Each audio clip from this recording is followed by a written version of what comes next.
In today's video, I'm going to teach you how to add a camera transition in CapCut Desktop. To get started, open the CapCut Desktop app on your computer. Once it launches, either create a new project or open an existing one, depending on where you are in your editing process. If you're starting fresh, just make sure your project is ready for editing before moving on. Next, bouton. Add 2 or more video clips to the timeline. Since transitions are used to connect one clip to another, you'll need at least 2 clips in place to see the effect work properly. After adding them, position the clips directly next to each other without any gaps.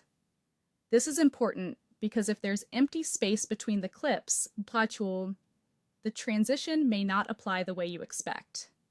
Once your clips are lined up, go to the top toolbar and click on Transitions. This will open the transition library where CapCut groups different styles of transitions into categories. From the left panel, click the Camera category. This section includes transitions designed to simulate camera movement, which can make your edits feel more dynamic and cinematic.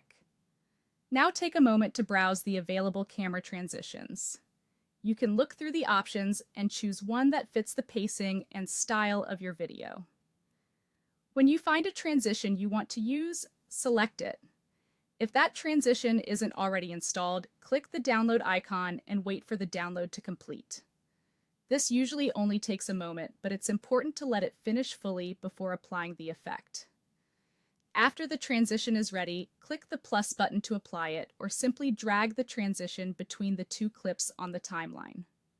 Then wait for it to appear on the timeline. Once it's visible there, click on the transition itself to select it. This gives you access to its settings, including the duration.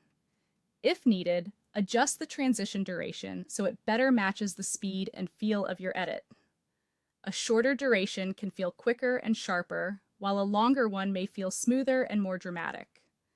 After making any adjustments, click the play button to preview the transition.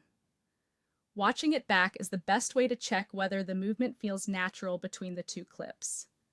Finally, confirm that the camera transition has been successfully applied. If it plays smoothly and appears correctly on the timeline, then you're all set. That's how to add a camera transition in CapCut Desktop.